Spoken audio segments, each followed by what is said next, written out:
de la batalla de Caseros. Esta nueva exposición que hace el Museo Sarmiento es el comienzo de una serie de acciones que vamos a realizar entre 4 instituciones: el Museo Histórico Nacional, cuyo director está hoy aquí, Gabriel Di Meglio; la Casa del Acuerdo, cuya directora Paola Rosso Ponce también nos acompaña hoy aquí, junto con Julia, la responsable de gestión de colecciones; el Museo Histórico Sarmiento y el Palacio San José, que lamentablemente, bueno, por los festejos que tiene hoy el Palacio, no pueden estar. Nos han mandado un video, estamos teniendo un problema con el audio, pero en cuanto lo podamos solucionar, bueno, esperemos poder pasar el video de la colega del Palacio San José. Agradecemos mucho a las autoridades de los museos, a María Laura de Rojas, del Museo Rojas, a Carolina Carman del Museo Roca, a colegas y amigos, a Ricardo, a Adriana y a todos los que nos acompañan hoy en esta pequeña inauguración, que, como dije, va a ser el comienzo de una serie de acciones que vamos a realizar los 4 museos. Por supuesto, casi todo será en redes, y en poco tiempo verán el catálogo y la exposición digital, que va a ser, bueno, una acción colectiva entre las 4 instituciones. Vamos a comenzar esta inauguración con esta charla que vamos a dar. Va, por supuesto, a abrir el doctor Di Meglio para hablar un poco y darnos este contexto histórico, así que lo paso a presentar a Gabriel. Y agarro otro papel. Me lo robaste. Sí, me di cuenta recién. Muy bien.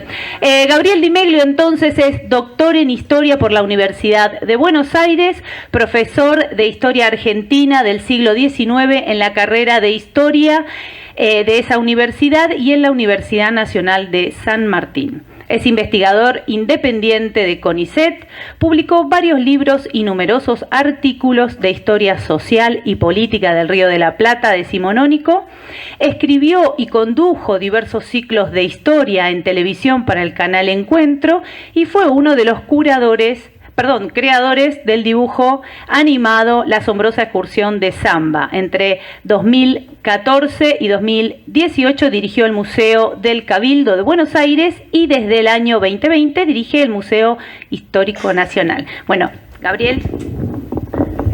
Bueno, gracias. Sí, siempre fui bajito. Bueno, ahí está. ¿Me escuchan ahí? Sí. Bueno, muchas gracias a Virginia por la invitación y por la iniciativa de esta conmemoración.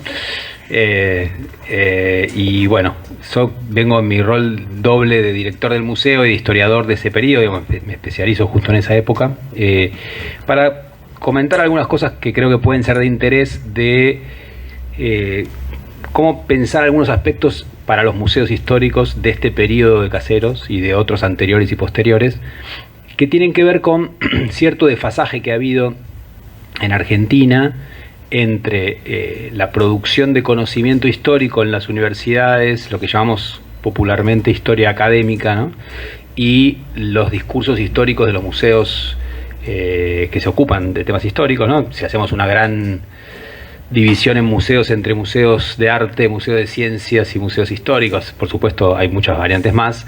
Los históricos, quizá hasta las últimas décadas, hasta el siglo XXI, fueron los que menos se renovaron en sus maneras de contar el pasado. A mí siempre me sorprendía, digamos, habiendo estudiado historia en la década del 90, a nivel universitario, que uno iba a cualquier museo de estos y los discursos iban siendo muy parecidos al museo en 1920, 1930... en 1940 o incluso antes, depende de la fundación de cada uno. Es como que muchos de los museos, y esto pasaba en todo el país, ¿no?, se fundaban, tenían un discurso histórico acorde con esos tiempos, y después ese discurso no cambiaba. Lo que a veces cambiaba la museografía, es decir, la manera de mostrar, se modernizaban cómo se presentaban las colecciones, se mejoraba la iluminación, eso cambiaba más, pero el discurso, la manera de transmitir historia seguía siendo la misma. Entonces ahí hay un problema, porque yo siempre cito lo mismo. Si alguno me escuchó una vez, le pido disculpas, pero a mí, mi historiador favorito, que es un inglés llamado Christopher Hill, que murió hace mucho tiempo, decía: cada generación tiene que reescribir la historia porque el pasado no cambia, pero el presente sí, ¿no? Y efectivamente el presente obliga una y otra vez a renovar los discursos. No quiere decir que uno cambie, porque los datos no cambian, pero sí, sin duda, lo que uno va a mirar. Un ejemplo concreto. Si un museo hizo un guión hace 10 años, todavía no ha venido toda esta irrupción fenomenal del movimiento feminista de los últimos 6, 7 años, ¿no? Que claramente cambió muchas discusiones. Uno puede tomar la posición que quiera y eso va a generar un montón de polémicas, por ejemplo, en el uso del lenguaje hoy en las redes de un museo es algo que se discute, nadie lo discutía hace 10 años, ¿sí? Ese presente se impone, uno puede tomar la posición que quiera y la gente se irrita mucho con estos temas muchas veces, pero en todo caso es un tema. Inevitablemente un museo que mire el pasado, aunque sea el pasado lejano, como la batalla de Caseros, va a tener que hacerse cargo de eso. O si no, queda totalmente desfasado de la realidad. Eso no quiere decir que un museo, en mi opinión, tenga que estar corriendo detrás de modas, ¿no? y cambiando el discurso, sino que tiene que hacerse cargo de su presente. Y en ese sentido, una cosa que me parece interesante, pensando en la batalla de Caseros, es cómo muchas veces nos pasa en los museos, que ahora están cambiando bastante y me parece algo muy saludable, en los medios de comunicación, en discusiones públicas, los debates sobre historia de algunos periodos muy polémicos o que generan mucha pasión, por suerte, ¿no? Como es Caseros, el rosismo, el urquicismo, quedan anclados en discusiones que hoy son viejas cuando uno proviene de las renovaciones que hubo en los estudios universitarios de historia, esto que llamamos historia académica, en las últimas ya 4 décadas, ¿no? Desde que terminó la dictadura militar. Como uno de los grandes problemas que hubo, muchos de ustedes los conocen, yo, perdón si abundo en esto, pero en las universidades argentinas, después de la dictadura, es que se hizo una enorme renovación de conocimientos, una manera distinta de mirar el pasado, se cambiaron muchas las cosas que se pensaban antes sobre la historia, incluso con gente que tiene diferencias políticas muy grandes entre sí, pero hubo ciertos consensos, sobre todo sobre el siglo XIX, que son muy interesantes, pero que muchas veces no salen de las universidades porque lamentablemente toda esa renovación llevó como un correlato, un ensimismamiento de los historiadores académicos en una discusión entre colegas que pocas veces sale de ahí. Esto está cambiando hace unos años, pero durante muchos años, cuando yo estudiaba en los 90, no había mucho interés en la universidad, por ejemplo, por intervenir en otros espacios como un museo, ¿sí? A la vez, en buena parte de los museos no había ningún interés en leer lo que se producía en las universidades y cambiar los discursos del museo. Y eso generó un desfasaje que con los años para mí se volvió cada vez más raro, ¿no? Y entonces algunas cosas que en las universidades ya no se discutían como verdades se siguen discutiendo mucho en la opinión pública. Por ejemplo, todavía hay gente que sostiene que hay divisiones entre la historia oficial mitrista contra una historia revisionista, ¿no?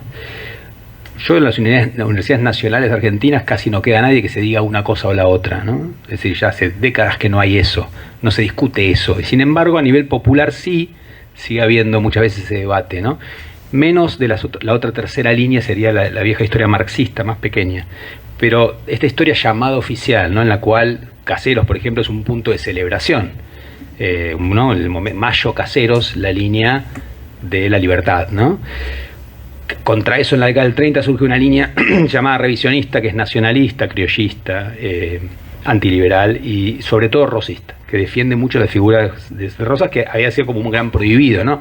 No había calles rosas, no, como hay ahora, no había billetes con la cara de Rosas, es decir, Rosas era el gran proscripto. Ahora, esa discusión es muy vieja, ¿no? Es una discusión de la década del 30, que después se arrastra por los 40, los 50, los 60, y que después de los 70 va perdiendo un poco de sentido. En las universidades directamente desaparece, ¿no? Como problema. Las discusiones pasan a ser otras. Ahora, no desaparece el rosismo como problema, no desaparece Urquiza como problema, no desaparece la organización nacional como problema. Cambian las maneras de mirarlo. Pero muchas veces me pasa, jugando un poco en los dos mundos, que tengo debates distintos en cada uno, ¿no? Yo mismo habiendo investigado mucho el rosismo, ¿no? Entonces, ¿qué me parece que conviene desterrar de los discursos sobre Caseros para evitar que alguien que venga a la universidad diga, esto es una obviedad, pero no es tan obvio, ¿no? Hay una cosa que tiene que ver con esta idea de que Argentina tiene una grieta permanente, que es un absurdo histórico que no se sostiene en lo más mínimo, ¿no?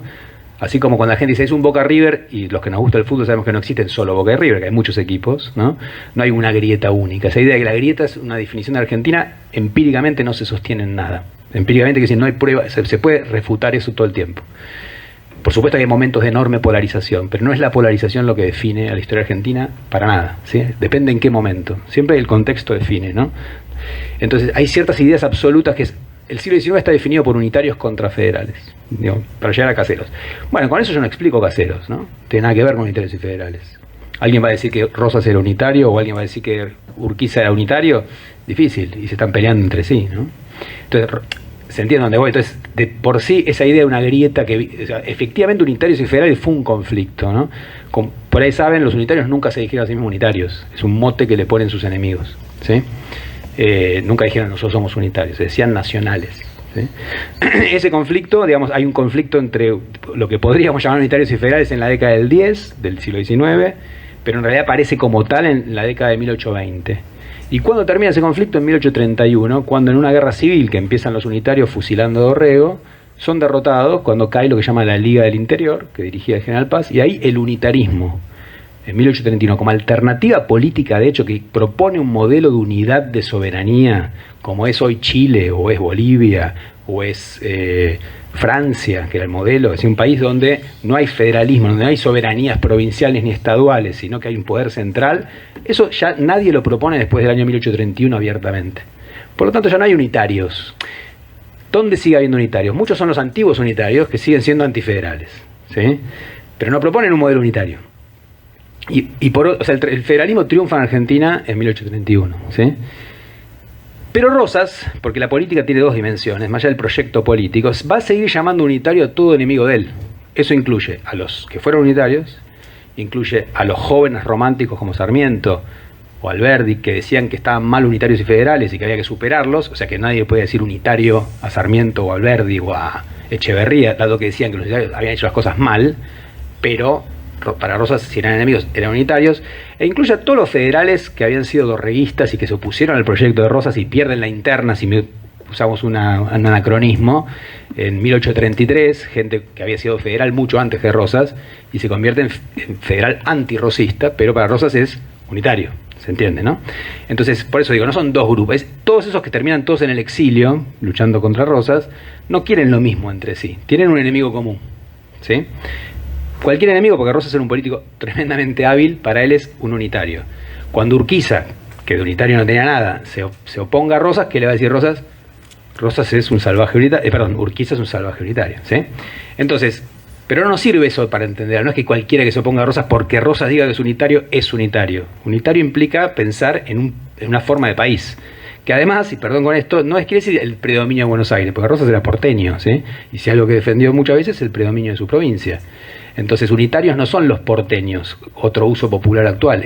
Hoy, si uno dice unitario, es alguien que favorece a Buenos Aires o al gobierno central contra las provincias. En esa época no quería decir eso. Está lleno de unitarios en las provincias, el General Paz, Gorriti, Salvador María del Carril, todos provincianos, y está lleno de federales en Buenos Aires, Dorrego, Rosas y tantos más. Son formas distintas de pensar la organización del país, ¿sí? Entonces, ¿qué es lo que pasa en Caseros? No tiene nada que ver con ese conflicto. Es un conflicto en el cual un sector federal tiene un modelo de organización distinto a otro sector federal. El sector que encabeza Rosas no quiere una organización constitucional. Lo que quiere es que se mantenga la confederación, es decir, sin una autoridad sobre las provincias, y esto tiene un motivo ideológico y un motivo pragmático. El motivo ideológico es que efectivamente Rosas parece siempre haber pensado que primero tiene que haber orden y organización de hecho para poder ir a una formal, y que cualquier proyecto que se intente imponer sobre la sociedad va a generar caos, como pasó con los proyectos constitucionales previos al momento de Caseros. Cada vez que hubo un proyecto constitucional hubo una guerra civil, ¿sí? Eso es ideológico. El otro es pragmático, que es que de hecho en la década de 1840 Rosas dirige el país, no de derecho, pero lo hace de hecho, ¿sí? Y esto también quiero que quede claro, en la década de 1830 Rosas no dirige el país, es un jefe federal muy importante, entre otros jefes federales importantes, como Facundo Quiroga, Estanislao López, Alejandro Heredia en Tucumán. No es el líder absoluto. En la década del 40, que todos estos ya no están más, sin duda Rosas es el jefe de las provincias de hecho, ¿se entiende? Es decir, de derecho no. Y esa situación puede seguir in eternum si de Rosas se trata. De hecho, Corrientes, que no era precisamente unitaria, sino una provincia federal, que defendía el proteccionismo económico contra Rosas, que quería el librecambismo, ¿no? Es decir, la libre exportación, otro mito, que es que Rosas era proteccionista, que no se sostiene nada, ¿no?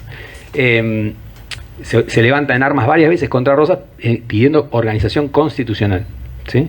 Y es Urquiza el que cambia, que es un personaje muy cambiante a lo largo de su vida, el que cambia de bando en un momento, porque él era un federal alineado con Rosas, con la caballería más importante de la Confederación, que en un momento se pasa a la posición de Corrientes, ¿no? Que es organización constitucional. Y un factor económico fundamental, pedir libre navegación de los ríos. Porque como Buenos Aires siempre se opuso a la libre navegación de los ríos para que todos los barcos extranjeros primero lleguen al puerto y dejen el dinero en la aduana de Buenos Aires, la provincia del litoral dicen, no, nosotros queremos comerciar directamente sin Buenos Aires. O sea, un factor económico y un factor político, que es hagamos una constitución federal, es lo que llevan a Urquiza a la guerra con Rosas. Y obviamente también es un conflicto internacional, porque para poder, digamos, varios intentos de derribar a Rosas siempre fracasaron por la habilidad política de Rosas, por la capacidad económica de su provincia, Buenos Aires, que tiene mucho más dinero en esa época que todas las demás juntas, que el gran drama argentino, vamos a decirlo, es ese, ¿no? Es decir, otros países federales, Estados Unidos, Venezuela, México, Brasil, tienen más paridad entre sus estados, ¿sí? Acá no hay partido directamente. Buenos Aires es el único que tiene acceso al mar, ¿sí? Y es el único que, en esa época, ¿no? O sea, pensé que la Patagonia no era Argentina todavía, y es el único que tiene realmente una aduana que funcione. Y por lo tanto, si ustedes miran el presupuesto anual de Buenos Aires en estos años, es varias veces superior al de todo el resto de las provincias juntas. ¿Se entiende? Entonces, realmente la simetría es feroz. Entonces, Urquiza, lo que es, y las provincias que cambian de bando cuando lo siguen a Urquiza después de su triunfo, lo que quieren es compartir esos beneficios que tiene Buenos Aires, sin los cuales no hay manera de hacer un país nuevo, ¿no? Y de hecho, apenas Urquiza imponga su posición, Buenos Aires cambia de bando y se pone en contra de Urquiza cuando siente amenazados sus propios privilegios que Buenos Aires defendió con los unitarios primero, con Rosas después, con lo que se va a llamar el Partido Liberal después, que es el partido que encabezan figuras como Bartolomé Mitre, que no son unitarios, ni Mitre, ni ninguno de sus colegas, digamos, propuso una república unitaria. Proponen una república federal con predominio de Buenos Aires, que es lo que imponen durante unos años en 1862. Siempre que hay un mosquito me está buscando a mí, o sea, es la historia de mi vida, es una tragedia, digamos. Entonces, ¿voy bien? ¿O ya está bien, no? Sí. Entonces, y esto también quiero que quede claro, porque otro equívoco común es creer, bueno, entonces en el 52 gana Urquiza, se hace la Constitución Nacional, que es fundamental, porque todavía la seguimos usando, ¿no? Con algunos cambios importantes, pero la verdad que la misma en el eje. Eso es importante en un país tan cambiante como este, ¿no? Y después en el 62, bueno, en Pavón triunfa Mitre y gana Buenos Aires. Falso también, ¿no? Es decir, el proyecto de Mitre no funciona. El proyecto de Mitre, después de la guerra de Triple Alianza, se agota. Él no logra por primera vez en la historia imponer a su sucesor a la presidencia, sino que pierde las elecciones con otro sector, que es el de Sarmiento, ya que estamos en este museo. Y ahí sí empieza la organización en esa alianza que se empieza a dar a partir de la candidatura de Sarmiento, ya que estamos acá. En el 68 empieza a organizarse lo que va a ser posible la organización nacional, que es una alianza entre oligarquías de las provincias y parte de la oligarquía porteña para generar ese Estado nuevo, a partir de que Buenos Aires se disponga, cosa que tarda mucho en hacer, y termina entregando por las armas, ¿no?, a compartir parte de sus privilegios. Y en 1880, como es bien conocido, descabezan a la provincia de la ciudad, la dividen, deja de ser una cosa para ser dos, y los más grandes recordarán que esto era una capital federal que dependía directamente del presidente, es decir, directamente se convierte en un territorio nacional, y eso cambia la historia argentina de manera muy, muy evidente. Por eso, entonces, no hay una línea que uno diga, bueno, Caseros es un hecho decisivo que parte la historia en dos, sí, pero no es lo único que importa. Caseros abre otra época de conflictos, no resuelve mucho. Lo que sí hace es hacer naufragar un proyecto político que no va a volver nunca, que es el de la confederación al estilo Rosas, ¿sí? Pero tampoco termina del todo el conflicto unitarios y federales. ¿En qué sentido? En que en las provincias, no en Buenos Aires, pero en las provincias los antifederales siguen siendo llamados unitarios. Y esto nos confunde, pero no son unitarios en el sentido de que no dicen queremos un país unitario, queremos Francia, que es el país unitario por excelencia. No, ya todos aceptan que va a ser un país federal. La Constitución no es puesta en discusión. Buenos Aires discute algunas cosas, pero ya está, ¿sí? Lo que se discute es quién va a mandar dentro de ese país federal, ¿sí? Después uno siempre dice Argentina no es un país federal, no es un país federal. Efectivamente es un federalismo totalmente fallido y es un federalismo totalmente centralizado, lo cual empeora mucho en el siglo XX con los medios de comunicación, un Estado cada vez más fuerte. pero sigue teniendo marcas federales muy grandes, por ejemplo el Senado, ¿no? Es decir, una ley, las discusiones con la ley del aborto fueron muy claras para ver cómo es importante todavía el federalismo. Es decir, si Buenos Aires tiene 17 millones de habitantes y Tierra del Fuego tiene 170.000, tienen la misma cantidad de senadores, que es un reaseguro del federalismo, ¿no? El modelo estadounidense.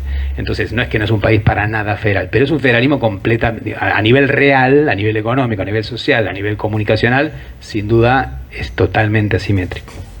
Entonces, para terminar, ¿qué quiero decir con esto? Corrí mucho. Es simplemente que esto no es como se veía Caseros antes. En general, la discusión seguía siendo, bueno, Rosas bueno, Rosas malo, ¿no? Urquiza bueno. Y todavía en el Facebook de los museos agarran urquicistas contra rosistas como si estuviéramos en 1970, ¿sí? O en 1960. No digo que uno no respete eso, ni que esté mal que eso ocurra, está perfecto. Solo digo que los museos ya no pueden seguir insertos en ese debate como si el tiempo no pasara, pues es un debate antiguo y ya no nos habla de nuestra realidad ni de lo que sabemos hoy. Entonces necesitamos renovar nuestras miradas sobre ese pasado, ¿sí? Bueno, eso es todo, gracias.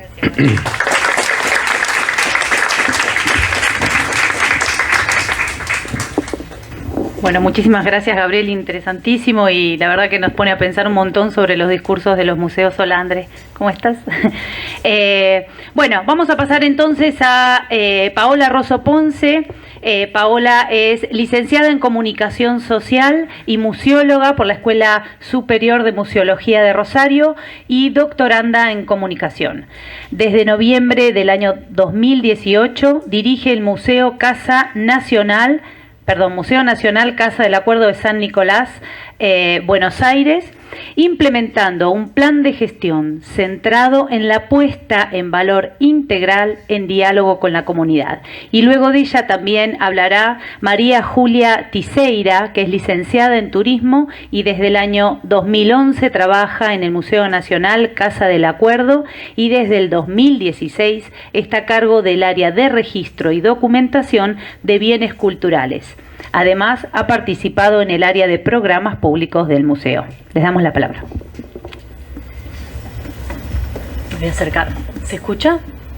¿Sí? Bien. Bueno, muy buenas tardes a todas y todos. Muchísimas gracias, Virginia, y a todo el equipo del Museo Histórico Sarmiento. La verdad que nosotros desde la Casa del Acuerdo estamos muy contentos de que nos hayan convocado a este proyecto colectivo conformado por museos nacionales. Es un placer escucharte, Gabriel, aunque no nombraste el Acuerdo de San Nicolás, debo mencionarlo. Es el gran problema que tenemos nosotros en San Nicolás, que nuestro hecho histórico no está tan reconocido ni estudiado, lo cual es un hermoso y gran desafío. Esto que mencionaba Gabriel recién sobre esa desactualización durante todo el siglo XX y gran parte del XXI también de los museos de temática histórica en relación a las discusiones historiográficas, justamente lo que nosotros les venimos a plantear hoy desde la Casa del Acuerdo ejemplifica maravillosamente, ni que nos hubiéramos puesto de acuerdo, esto que él mencionaba de qué ha pasado con las narrativas del museo en su historia de 85 años. ¿Por qué estamos nosotros hoy acá? Quiero hacer una salvedad, una aclaración. Sumarnos a este proyecto convocado por el Museo Histórico Sarmiento, si bien estamos con María Julia representando la Casa del Acuerdo, este es un trabajo que lo realizamos con el equipo del museo. No solo nos sumamos a las propuestas que se convocaron desde esta institución, sino en la oportunidad de revisar, nosotros hablamos del revisiting, en la relectura y la investigación por primera vez de nuestras colecciones que estamos haciendo, porque también cumplimos 170 años, este año, este 31 de mayo, de la firma del Acuerdo de San Nicolás. Y hay una relación directa entre la batalla de Caseros y la firma del acuerdo. Es por eso que estamos convocados a este proyecto, estamos sentados en esta mesa. Como museóloga y como directora de la Casa del Acuerdo, justamente nosotros nos encontramos inmersos desde el 2018 en un gran proceso de transformación para justamente sumarnos a a este movimiento dentro del mundo de los museos, de repensarnos y por sobre todas las cuestiones interpelar e interpelarnos cuál es el rol que cumplimos hoy en estas sociedades contemporáneas. Ya ahora, cuando María Julia les cuente un poco lo que significó analizar nuestras colecciones en relación a la batalla de Caseros, nos llevó a revisar la historia de la institución. Justamente vamos a ver que hay poca pregunta en el camino, y son 80 años donde los discursos no se pusieron sobre la mesa. Esto que planteaba Gabriel, los datos siguen siendo los mismos, los que cambian son las preguntas que hacemos y le hacemos a esos datos y a esos hechos. Bueno, nosotros hasta pocos años atrás, van a ver, la colección estuvo exhibida de la misma manera y no se cuestionó qué se decía, cómo se decía, sobre qué se hablaba, y no solo con respecto a la batalla de Caseros, sino en general todo el guión de la exhibición permanente del museo. Entonces, hoy nosotros nos encontramos justamente en este proceso revisando todas las narrativas del museo. No solo las que se exhiben en los espacios expositivos, también en todo lo que sucede en los diferentes canales que tiene el museo, entendiendo que este ejercicio cotidiano de preguntarnos, ¿no? de interpelarnos como equipo, como ciudadanas y como ciudadanos, y también como responsables de este patrimonio, que no es solo de los nicoleños, sino de todos los argentinos, hace que también podamos generar instancias de diálogo, de encuentro con la comunidad y trabajar con distintos actores. Esto viene de la mano porque lo que empezamos a evidenciar cada vez que queríamos abordar una temática, nos encontrábamos como que había muchos actores invisibilizados. Y esto que justamente Gabriel mencionaba sobre los debates del aborto, hay temáticas como las de género o la presencia de las mujeres en los relatos del museo. Y esto, el Museo Nacional Casa del Acuerdo era una casa donde vivieron familias, no solo la familia que albergó la reunión de los gobernadores. Entonces solo se habla de los personajes vinculados directamente, o sea, se habló, durante 83 años, 82, porque ahora estamos cumpliendo 85 años también este año. Solo se habló de los personajes asociados directamente a esa reunión y solo a los varones, porque había un matrimonio en esa casa y se habla del dueño de casa y no de la dueña de casa, por ejemplo. Entonces, ese ejercicio cotidiano que hacemos nosotros como equipo también acompaña el proceso con la comunidad de que el museo está cumpliendo otro rol. Hoy el museo es ese disparador que nos invita a pensar, o al menos es lo que intentamos, y que nos permite, que nos invita a reflexionar sobre nuestra realidad, nuestra cotidianidad como comunidad, entendiendo que si es el museo del acuerdo, al margen de que sea vinculado y tiene que ver con ese hecho histórico, que es la firma del Acuerdo de San Nicolás, esa posibilidad que para nosotros es importante tomar, esa posibilidad que nos habilita el acordar justamente como posibilidad de convivencia, de construcción colectiva, ¿no? De construir comunidad. Y esos son los objetivos fuertes con los que estamos trabajando hoy. Insisto, es un trabajo en equipo que hay que revertir.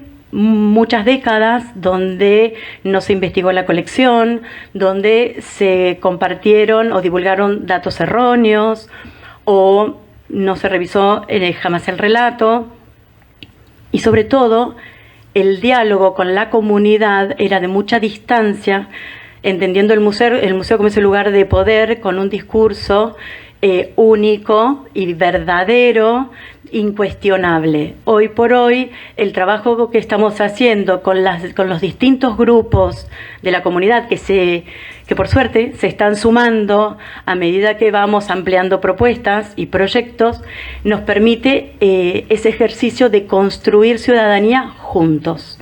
museo y comunidad.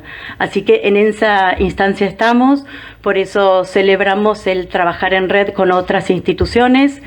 Hoy nos toca con museos nacionales, pero también lo hacemos con distintos tipos de organizaciones civiles, sociales, del ámbito público o privado, de la región, de la ciudad, porque entendemos que este es un ejercicio que lo tenemos que hacer entre todos.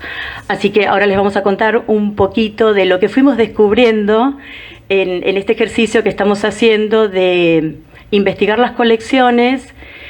Hoy vamos a hablar exclusivamente, o sea, el puntapié es Caseros, pero esto nos está pasando desde hace 2 años que empezamos a investigar nuestra colección por primera vez en el diseño del nuevo guión museológico. Hoy la Casa del Acuerdo, con motivo de sus 170 años de la firma del Acuerdo de San Nicolás, el 31 de mayo, que están todos invitados a visitarnos o a seguirnos por las redes del museo.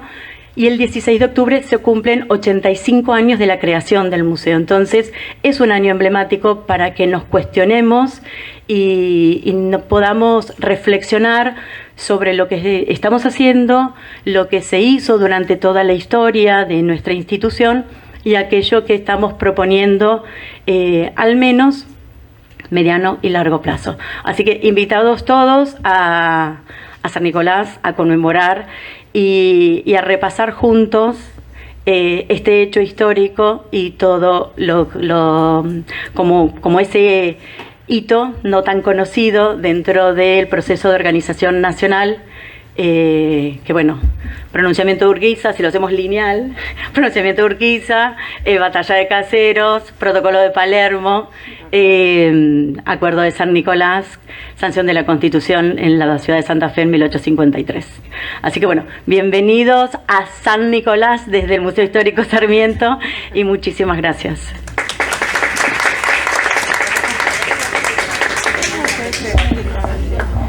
Creo que ahí se me escucha, ¿no es cierto?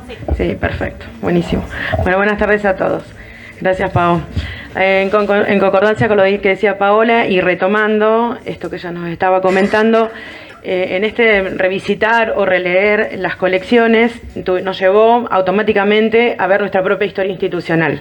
Así que vamos a tratar, en el poquito tiempo que tenemos, armamos en una cronología 3 etapas muy marcadas, observen los años, en estas 3 etapas, para explicarle esta lectura de qué era lo que se consideraba en las distintas etapas patrimonio o podía ser susceptible de ser elegido para conformar parte de la colección del Museo Nacional Casa del Acuerdo.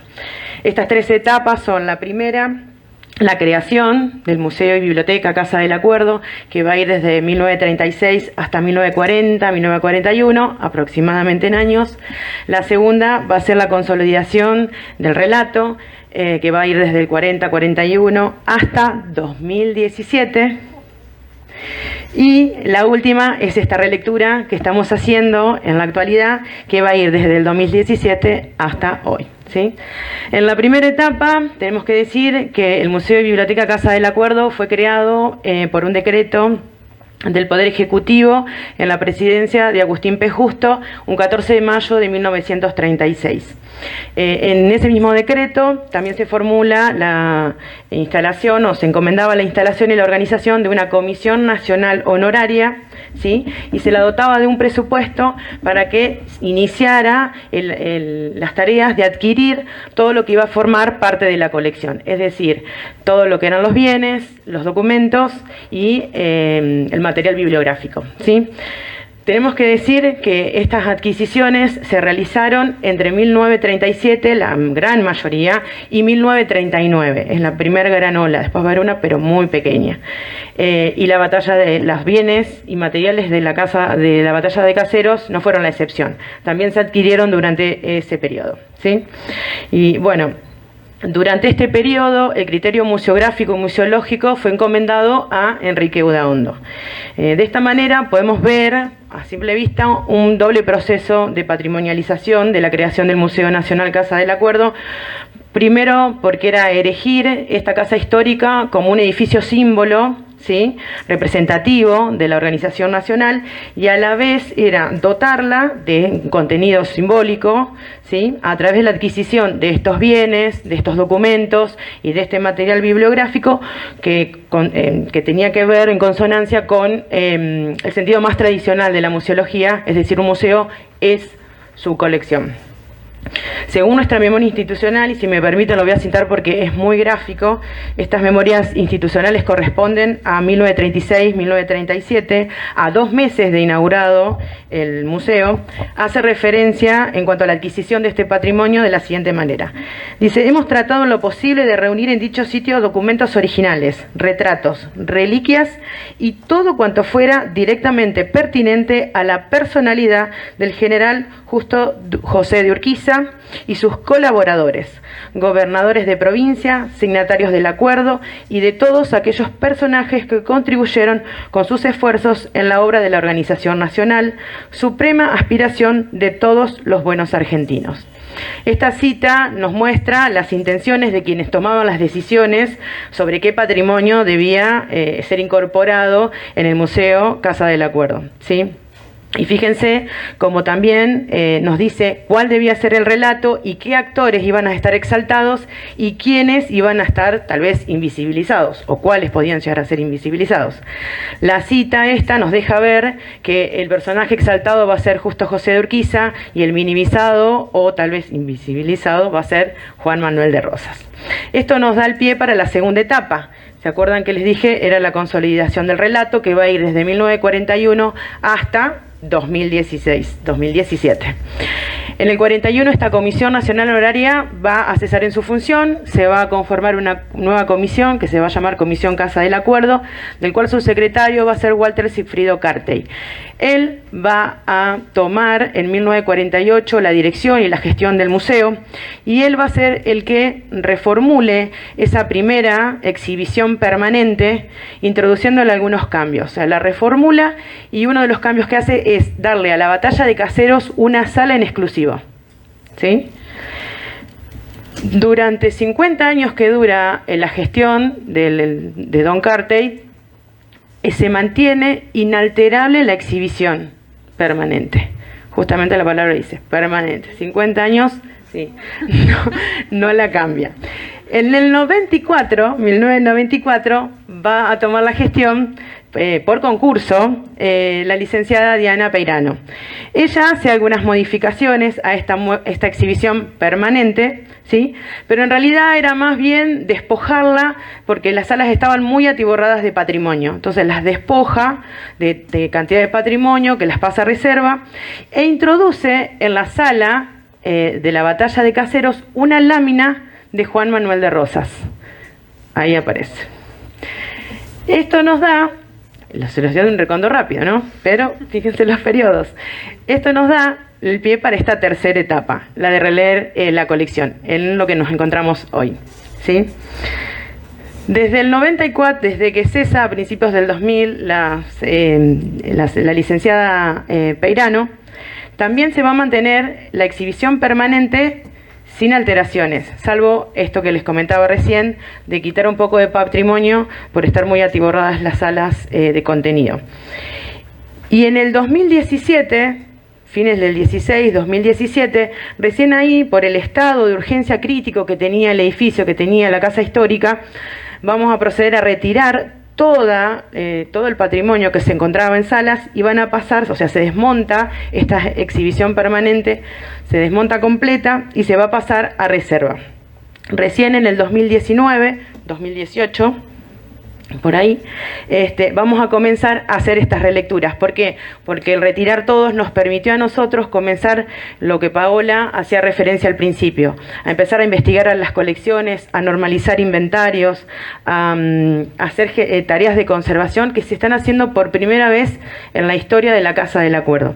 Todo este proceso hoy nos pone a nosotros, como decía Pau al principio, en un gran desafío, porque el releer esta colección, los relatos, nos permite generar una exhibición, esta vez principal, no permanente, que sea inalterable, sino que generar estos cuestionamientos, nuevos enfoques, y esto nos permite tener también una exhibición que sea más dinámica y, por ende, más cercana a la comunidad. Espero, lo hice muy rápido, que haya quedado claro para que entiendan, pero es largo el proceso. La foto, como dice Constanza, se las debo. Bueno, Julia y Paola, muchísimas gracias. Bueno, estamos más o menos pensando las mismas líneas. De hecho, hay muchos colegas, colegas mujeres, en este caso directoras de otros museos nacionales que han venido hoy aquí a acompañarnos, que están en esas mismas líneas de pensamiento crítico en las instituciones.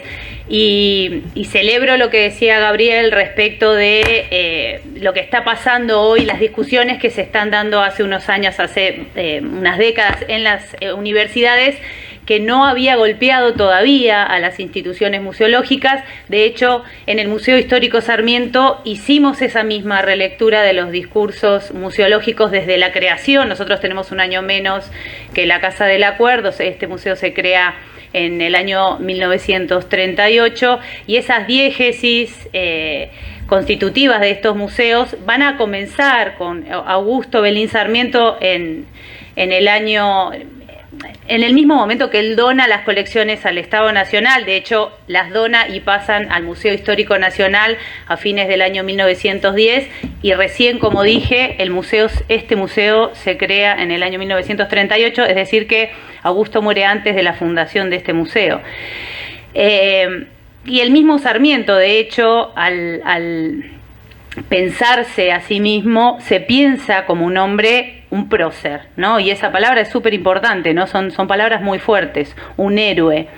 Y él se piensa para la posteridad. Y su nieto, que dona las colecciones al Estado Nacional, y el Estado Nacional acepta esas colecciones, continúan con este discurso intronizante, ¿no? Desde estas políticas positivistas que decía Gabriela al principio, y que, bueno, nosotros fuimos analizando esos discursos desde Augusto, incluso con las publicaciones como Sarmiento Anecdótico, el Relicario de Sarmiento, las obras completas.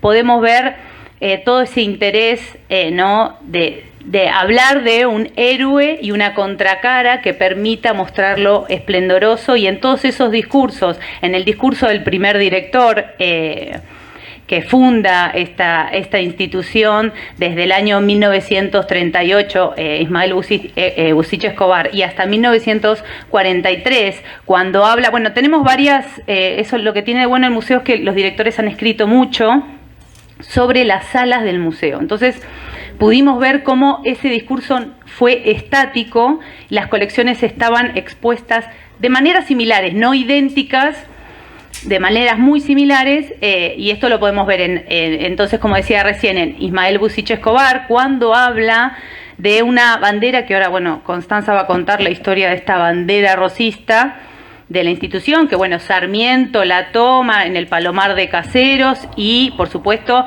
el relato de todos estos directores fue el acto heroico, ¿no? Sable en mano, según cuenta Bernardo Rodríguez Sanabria, el tercer director, cómo quita esa bandera.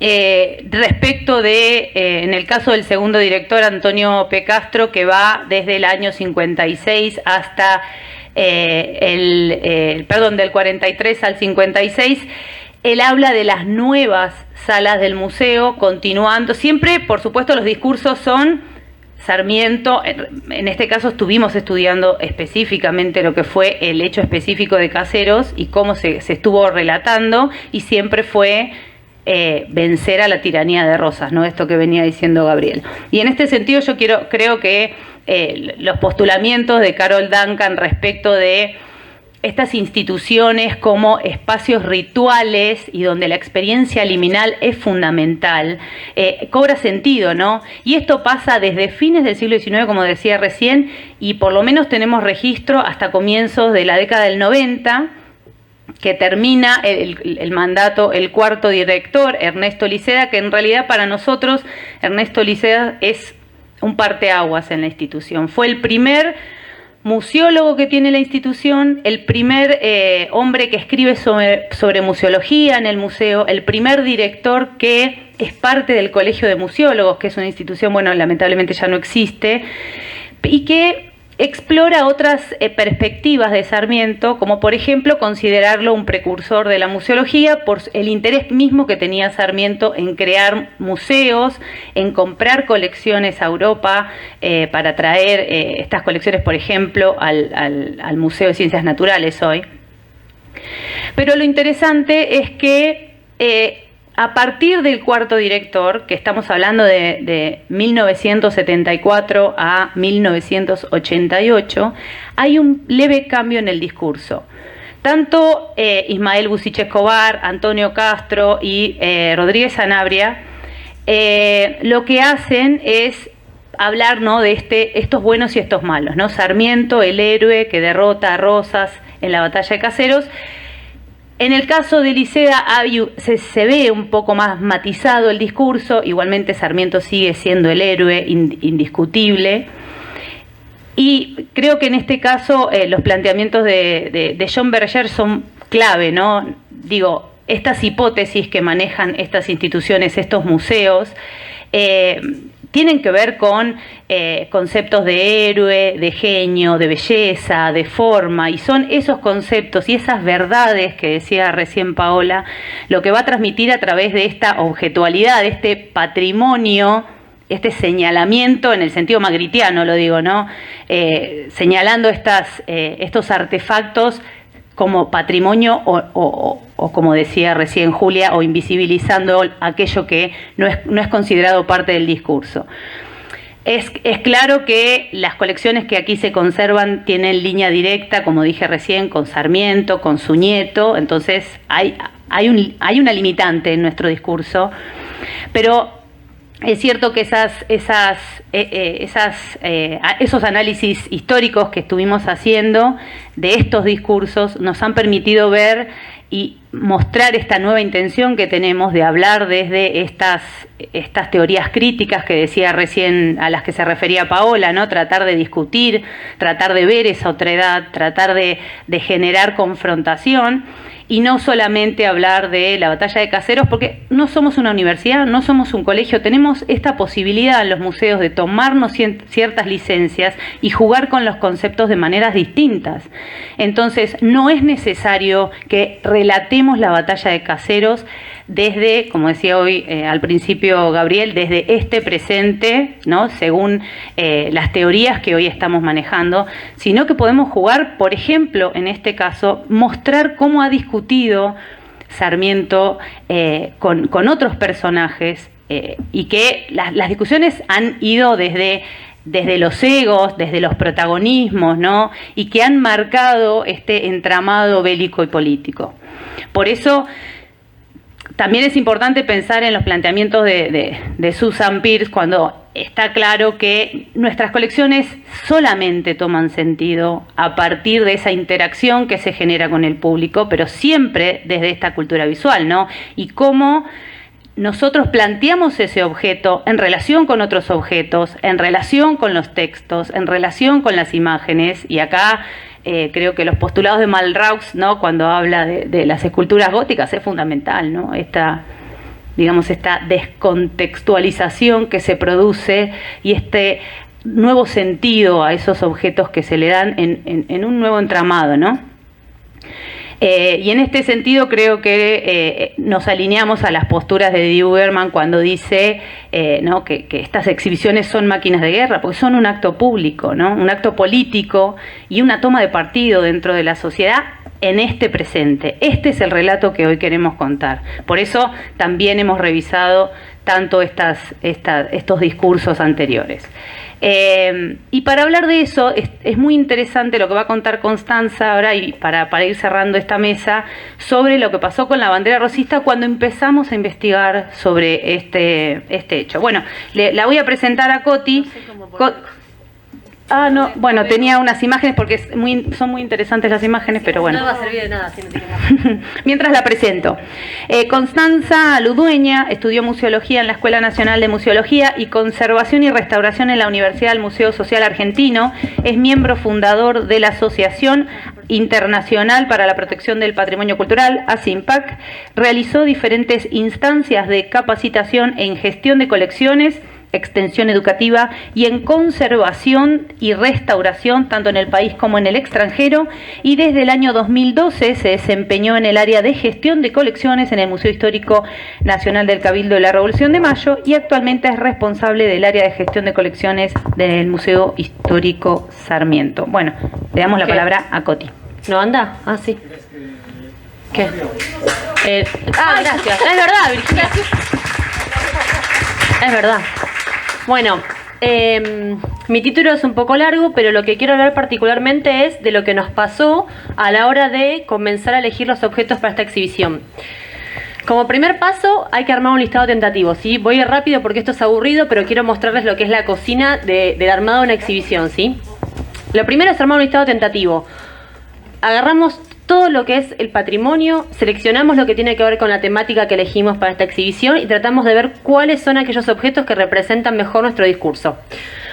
Como segundo paso, comenzamos con el trabajo interdisciplinario. ¿Esto qué nos va a ofrecer? Primero, la mirada del resto de las participantes del equipo, es decir, cosas que sabe Carolina sobre archivo, las cosas que sabe Walter sobre biblioteca, las que sabe Olga, que trabaja hace muchísimos años en la institución, y que ellos me van a dar diferentes miradas y sobre todo me van a decir, no, Coti, te faltó esto, no, ¿sabés qué? Me parece que esto es más acorde. Y eso es súper importante, porque mi mirada va desde la museología y hay que ver las cosas de la archivología, de la bibliotecología.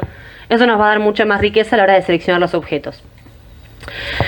Por último, para ya pasar a lo que es el tema principal, cuando uno genera este listado tentativo, selecciona las piezas, hay que empezar a investigar.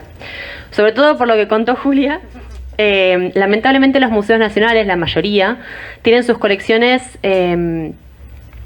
principalmente escindidas, luego están bastante desbaratadas, vamos a decir la verdad, y lamentablemente no tienen demasiada información, ¿sí? No están muy investigadas, no están muy relevadas. Solamente contamos con la información desde la fundación del museo, algunos pocos datos brindados por algunos profesionales como pueden ser investigadores de la casa o los propios directores, pero no es un trabajo que se haya ido actualizando con el tiempo, ¿no? Quedamos en lo que nos pasó desde la fundación. Y por eso yo quiero hablar que en nuestro caso es súper importante el relicario en busca de asilo. Así como contó Virginia que la intención de fundar un museo en nombre de Sarmiento comienza en diciembre de 1910, esto lamentablemente no se logra hasta el año 1938, pero en el medio Augusto Berín, su nieto, nos hace esta publicación que es el listado donde él enumera las piezas que va a dejar el Estado Nacional y hace una breve descripción de cada uno. Ese es el relicario en la publicación de 1935. Ay, se ve horrible. Bueno, acá lo que hace Augusto es detallar todo el proceso de lo que fue pasando. Esto de donamos al Estado Nacional en 1910, quisimos comprar la casa de la calle Cuyo, hoy casa de la provincia de San Juan, y él va relatando paso a paso lo que fue hasta lograr la fundación del museo. Yo acá lo que destaco es esto que también es súper importante y nos va a servir a la hora de trabajar la documentación de las piezas, que es que con fecha del 14 de marzo de 1917 el director del Museo Histórico acusa recepción de los enseres remitidos en custodia conforme al inventario en su poder. Gabriel sabe que estamos trabajando con Magalí con esto porque es clave para nosotros, o sea, es el primer inventario que tiene nuestra colección, entonces sí o sí tenemos que trabajar con eso. Bueno, en este relicario lo que hace Sarmiento es, Augusto Berín, perdón, lo que hace es describir esta bandera que nos trae hoy a este problema, ¿sí? Cuando armamos el listado tentativo, Virginia me dice, ¿y la información de la bandera? Ah, la bandera, digo, voy a buscar la bandera. No está en el inventario. Adri, ¿qué hago? Llamamos a nuestra fiel sarmientina, Adriana Mante, que conoce la colección como nadie, y le digo, Adri, tengo un problema. Tengo la bandera, está en la reserva, pero no está en inventario. Y me dice, vamos a buscarlo. Y empezamos con el proceso de investigación, donde nos damos cuenta que sí está en el relicario, ¿sí? Esto nos da una pauta de que ingresó con la colección original. Ahí tenemos la descripción de seda blanca y negra con gorros frigios, bla, bla, bla. Tomen en cuenta esto de seda blanca y negra porque a lo largo de la historia va a ir cambiando los colores hasta la que tenemos ahora, que es verde. Y él la describe como, no sé, otra parte, tomada por su propia mano el asalto al Palomar, ¿sí? Como ya Augusto va construyendo la historia de la bandera. Nuestro siguiente paso es, como nombraba Virginia, el primer director del museo que hace la guía descriptiva donde figura efectivamente la bandera. Acá la podemos ver y acá una hermosa foto donde está la bandera. No sé si se llega a ver porque lamentablemente es una publicación vieja con una foto antigua y que la calidad no es muy buena y menos ampliada, pero lo que podemos ver es que es una fotografía que detalla no solamente un textil que tiene un montón de problemas, ¿sí? de deterioros, como por ejemplo roturas, deformaciones, faltantes, sino que eso nos asegura que por lo menos en el año 1943 la bandera estaba. Seguimos pasando el tiempo, gracias al aporte de Adri, y en el 58, bueno, se ve horrible también, pero tenemos las reliquias del Museo Histórico Sarmiento, hecho por por López Sanabria. Esto hecho por López Sanabria, donde él nos dice también la descripción de sus colecciones y vuelve a aparecer la bandera. Ahí se ve que está en la sala de exhibición, la bandera rosista, ¿ven? Arrebatada por su propia mano. Digo, seguimos con el discurso de que Sarmiento la toma en batalla, ¿no? Como que se refleja eso. Esta es una fotografía de archivo institucional nuestro, donde también se ve reflejada esta imagen de la bandera con una museografía antigua o de la época. Entonces, hasta ese momento sabemos que la colección estaba. Este documento simplemente lo que hace es darnos el pie de la importancia de Liseda, así como habló Virginia, la importancia de él, que le da la mirada museológica al museo. A mí, particularmente como documentación, me brinda el primer inventario del museo oficial. Él es el que le da el alta patrimonial a los bienes, el que decide que a partir de ahora los bienes van a estar ingresados en el patrimonio del Estado y que están dados de alta. Acá está el acta donde en el 75 un escribano de la Nación firma que se completó el inventario nacional, el inventario del museo. Esta es la planilla de cargo. Estos son todos temas administrativos, pero yo se los quiero explicar porque esto les va a dar la pauta de por qué la bandera que tenemos hoy, además, no es la original. No importa, es que yo creo que todos recorrieron la sala y la vieron y no creo que haya nadie que crea que esa bandera que está ahí es del 52, ¿verdad? Quiero creer, bien. Acá vamos a ver en el 44, en realidad se empezó en el 43 por Tomás del Villar, pero lo completó en el 44, donde tenemos nuevamente la bandera, ¿sí? Le llamamos el libro gordo de Petete, que es nuestro primer inventario, y de acá se va arrastrando el error, sépanlo, ¿eh? No es que las modificaciones empezaron ahora. Y dice, bandera rosista de Sarga, compuesta de una franja blanca entre dos marrones. O sea, acá ya cambiamos el color. Teníamos negras, ahora es marrón, ¿sí? Ahí las mismas, bueno, detalla la parte de las inscripciones. Bueno, la ficha. Y esta es sí, las fichas tenemos todas las mismas, Julia. Lamentablemente tenemos todas las mismas fichas. Y esta es la bandera. Cuando nosotros empezamos la investigación dijimos, bueno, ok, tenemos la bandera, tenemos la información, digamos, anterior a esta gestión por lo menos, pero ¿por qué no está en inventario? ¿Por qué no lo tengo yo en el listado de Proyecto Sur, que es del 2002? ¿Por qué no está? Entonces, ¿qué hago? Recurro a la persona que estaba antes en gestión de colecciones, que es Beatriz Bert. En una charla con ella me cuenta que la bandera fue arrebatada del museo en los años 70 por un acto de vándalos y que lamentablemente se perdió. No sabemos si la quemaron, no sabemos si la vendieron, si se la quedaron. Es una hipótesis que estamos investigando porque tampoco hay registro. Y acá volvemos al problema de la documentación. En el museo no hay registro de este acto.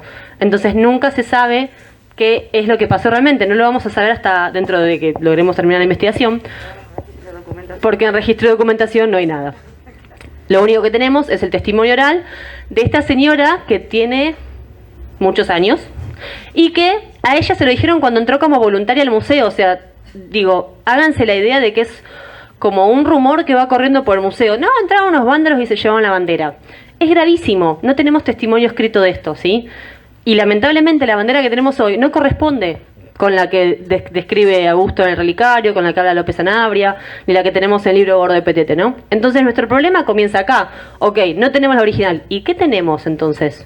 Perdón, ¿qué año aproximado dijiste que fue? En los 70. Beatriz dijo 70, no explicitó nada. Ahora, la pauta que me da a mí de que pudo haber sido en los 70, del 70 al 74, es que hasta hasta cuando que vino Liceda, la bandera estaba.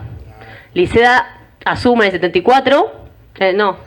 74, hace el primer inventario que yo les digo, y en estas altas patrimoniales que les muestro no está la bandera. Ahí ya la bandera no figura en los inventarios. Por eso ese error se arrastra a la actualidad, que no tenemos la bandera en el inventario. Entonces, fíjense cómo hay un salto en la historia de repetir la misma foto, la bandera está así, sí está, y de golpe desaparece de la faz de la Tierra. No hay ninguna información de la bandera más que el objeto físico acá en la reserva. No aparecía. Y ahí comienza el segundo paso, que es, ok, investigamos si la bandera estuvo en el museo. Comenzamos con las entrevistas para saber qué es lo que había pasado. Y el último paso que nos tocó es, hay que hacer análisis. Primero se empezó con un análisis organoléptico, donde van a ver, bueno, la foto es horrible, pero lamentablemente es lo que hay y lo van a poder ver afuera tranquilos porque está expuesta. Es una bandera que, si bien intenta replicar la original, tiene un montón de diferencias muy sutiles para arrancar la materialidad, ¿no? Tenemos la pintura, es una pintura muy moderna, muy acrílica, con una base que no está con imprimación en la tela, entonces está directamente sobre el textil. Van a ver que los colores son muy vivos, como para poder haber sido una bandera que estuvo en batalla. Por otro lado, van a ver el tipo de tela. No solamente tiene el orillo moderno, como si fuera de máquina, sino que va a presentar, bueno, acá no se ve muy bien, pero presenta un brillo que no es propio de la época. Este textil, a simple vista, por este examen organoléptico, se podría decir que era posterior a 1950. ¿Ven? Acá se ve el tejido que está fetán, que eso significa que es 1 y 1. Donde se puede ver que es verde y negro, que es lo que compone este color verde tornasolado que conforma la bandera original ahora. Luego van a ver la unión, las costuras, ¿ven? Este plegado acá con la máquina, esto claramente no estaba hecho así en 52. Lamentablemente esta prolijidad no se manejaba, el orillo no era así. Digo, son todos detalles que me van diciendo a mí, por acá no es, esto no es original. Y podrán ver también el textil, en este caso que se ve la pintura de la parte del reverso. Es lo que les decía, la pintura está aplicada directamente en la tela, entonces eso traspasó y, bueno, justamente provocó esto que es como una mancha ahora. ¿Ven? Acá se ve también. Esto es cuando es como una reacción que generó la pintura en el textil con el paso del tiempo, la humedad, porque otro punto importante para aclarar es, esta bandera estaba marcada, estaba en una reserva que no tenía las condiciones óptimas, en realidad era un depósito, luego pasó a ser reserva, que no tenía las condiciones óptimas de conservación, con lo cual afectó al textil, no solo en este caso en lo que es la pintura, sino vamos a ver más adelante que le provocó desprendimientos en la purpurina, porque lamentablemente no es oro, es purpurina. ¿Ven? Ahí se aprecia la letra A, en este caso, donde perdió la capa pictórica, pero quedó la mancha de lo que es el vehículo de la pintura. Acá se puede ver perfectamente la tela, o sea, el tejido principal. Quiero que sepan que en este caso yo puse la mayoría de las fotos de lo que es el textil de color verde, porque es el que fue más fácil de conseguir una muestra, ya que estaba en una esquina, que es la que se ve en la exhibición, que estaba rota. El textil de color natural que está en el medio fue más complicado, por eso lo saqué del reverso, y ese no coordiné sacar las fotos. Y esto me llevó a hacer, ok, en el examen organoléptico me dijo que es un textil moderno, pero tengo que definir qué textil es, tengo que saber de qué es. Entonces se realizó un test de combustión. Ese test de combustión consiste en agarrar una fibra muy pequeña, ahí la van a ver, fibras muy pequeñas, esa pinza para tener una idea tendrá 20 centímetros de largo, no mucho más. Se toma una fibra, se presenta a la llama y de acuerdo a cómo queme, cuál sea el olor y cuál sea la textura que queda, con una tabla que existe, nos va a dar las pautas de qué tipo de textil. En este caso, todo esto, ¿sí? Dulce aromático, las cenizas, indicó que es un poliéster. Entonces estamos ante la presencia de un textil que es poliéster. Y ya eso nos confirma que poliéster es posterior a 1953. Con lo cual la historia de Beatriz cada vez nos cierra más. Todavía no está confirmado, pero tiene más sentido. Entonces, lo que decidimos después de esto fue, primero, tratar de continuar la investigación y juntar toda esta información para que pase a formar parte del legajo de la pieza. Porque si bien es una réplica, a nosotros en el discurso nos sirve un montón, porque es algo, es el objeto, digamos, no es la primera réplica que tenemos en la institución. Podemos contar con la escultura del soldado de Maratón, es una escultura que Sarmiento compra y que se pierde en el incendio de Rawson, pero Augusto cuenta en el relicario que dice, voy a comprar la escultura igual, voy a comprar una réplica, porque tengo que reconstruir la escena de escritorio que pintó Eugenia en el cuadro. Entonces, si ustedes vieron Si ustedes vieron hace un tiempo, cuando estaba la sala presidente, ahí teníamos el escritorio con una especie de recreación, estaba la escultura, y esa es una réplica que compra gusto. Digo, esto de tratar de mantener el discurso y respetar lo que es la colección, se sostiene y se sigue haciendo hasta en este caso, que es una réplica hecha también, según cuentan trabajadores del museo, por los patricios. Pero no hay registro de que lo hayan hecho, no hay una carta que lo hayan dejado, ni ningún papel que indique que esto es así. Lo bueno es que esto nos da la pauta de que el montaje puede ser diferente, porque si uno acá conoce algo de conservación, sabe que las banderas no pueden ir de forma vertical. Las banderas tienen que exhibirse de forma horizontal o máximo 45 grados. Este textil, al ser moderno y posteriormente haber consultado a todos mis docentes de restauración textil, puedo confirmar que se puede colgar en un bastidor. Entonces lo que hicimos fue crear un bastidor con textil, acá tenemos a la directora cosiendo, donde lo forramos con un lienzo, donde la bandera fue cosida directamente con puntadas de sujeción. Es una puntada muy chiquita, se llama pata de gallo, lo que hace es la mínima intervención del textil pero con el máximo agarre. Bueno, acá estoy yo. Y la colgamos, ¿sí? Esto nos da la posibilidad ahora de poder tener la bandera exhibida de forma vertical, optimizar el espacio y que ustedes no se pierdan de verla. Lamentablemente la investigación tiene que seguir y por ahora lo único que les puedo decir es que no es la bandera de Caseros. Gracias.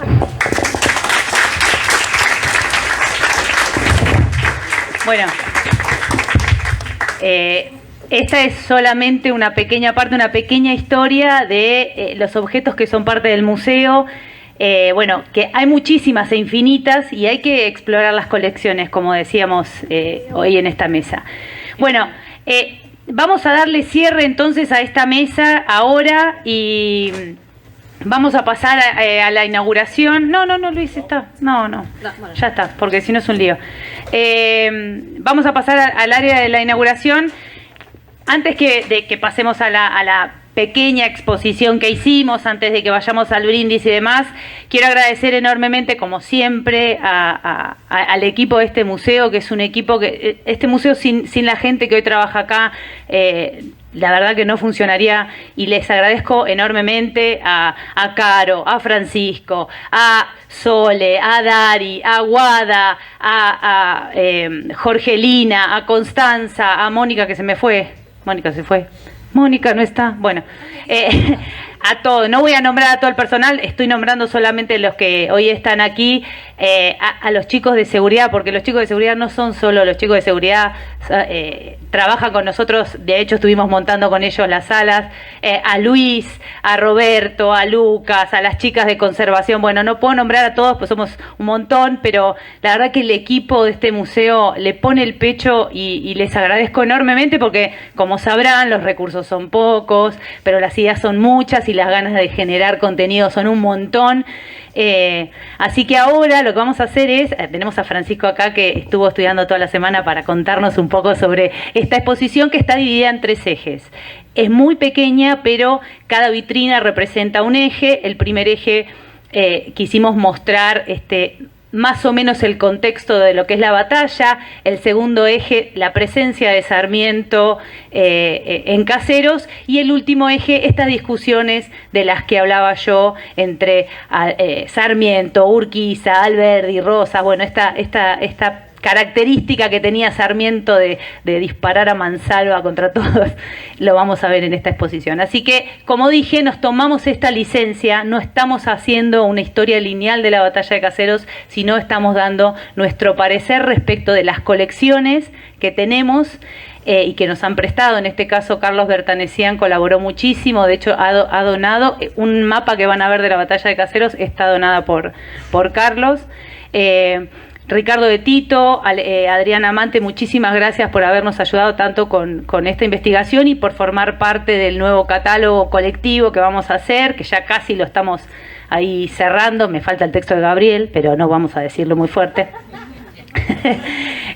Así que bueno, le doy la palabra entonces a Francisco, que nos va a llevar a hacer un pequeño recorrido antes del brindis, y muchísimas gracias por haber venido.